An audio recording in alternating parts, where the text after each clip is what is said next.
Iranians closed down the Straits of Hormuz, and we began negotiations because it appeared like there was something tangible could come of the ceasefire and negotiations. Well, after 3+ weeks, it's pretty apparent to the administration that Iran is not going to present anything to the administration that's acceptable.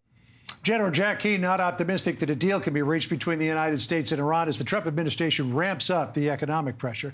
Joining us now is Zineb Riboua. She is a research fellow at the Center for Peace and Security in the Middle East at the Hudson Institute. Good of you to be with us today. So, we see the IRGC holding fast. We see the same old tough talk from Araghchi and Gallup and Pezeshkian and people like that. But Pete Hegseth said this morning, Secretary of War, that there's a growing rift between the civilian leadership and the IRGC. Listen to what he said here.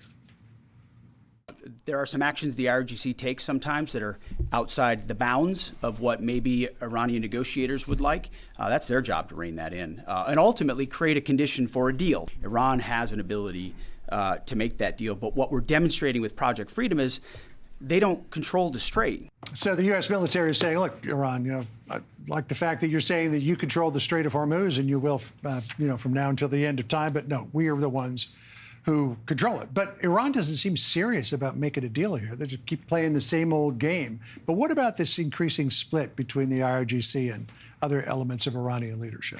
The truth is that there's definitely a split, and one can see that when one looks at the economy right now. The inflation, some commodities over 150%, the exchange rates, and other related economic indicators show that the Iranians are running out of time, and they don't have enough cards because the blockade is making it hard for them. First of all, because they need the money so that they can pay their own IRGC officers, and they're struggling when it comes to also recruiting.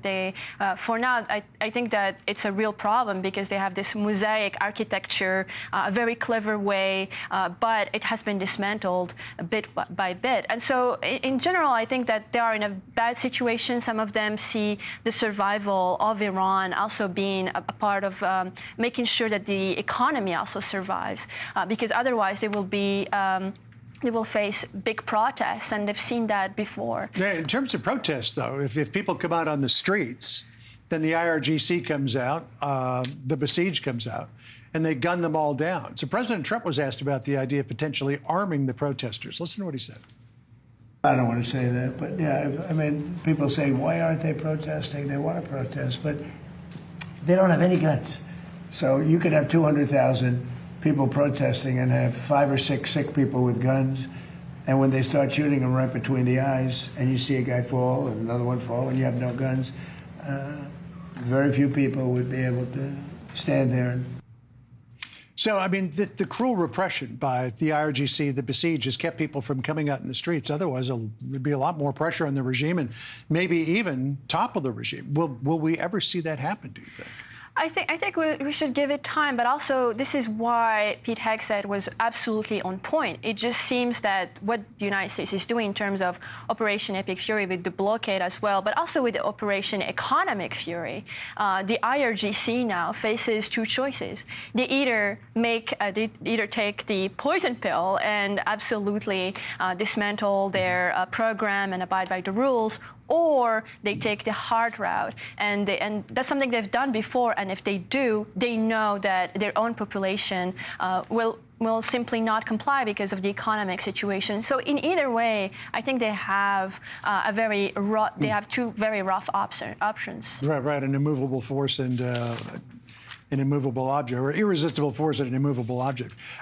President Trump is going to see Xi Jinping next week. You thought it was significant that Araghchi is over there talking to the Chinese. Absolutely. And I think that one of the things that I think was major this weekend that happened was that right after Operation Economic Fury and all of the sanctions, the Treasury also sanctioned several Chinese entities involved in helping Iran when it comes to the teapot, to the refineries, but also when it comes to other banking, the shadow banking of Iran. China was invested in all of it. So the sanctions are obviously hitting the IRGC, but they're also hitting the patron, which is China.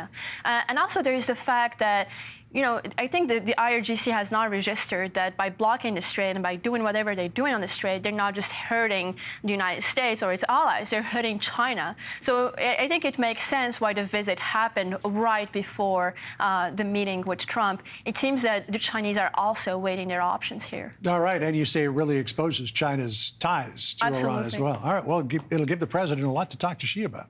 I think President Trump has a lot of cards in the next summit. All right, we'll see. Zineb, great to talk to you. Thanks for coming in today. Appreciate it. Be sure to like and subscribe for all the Fox News latest on YouTube and catch full shows streaming now on Fox One.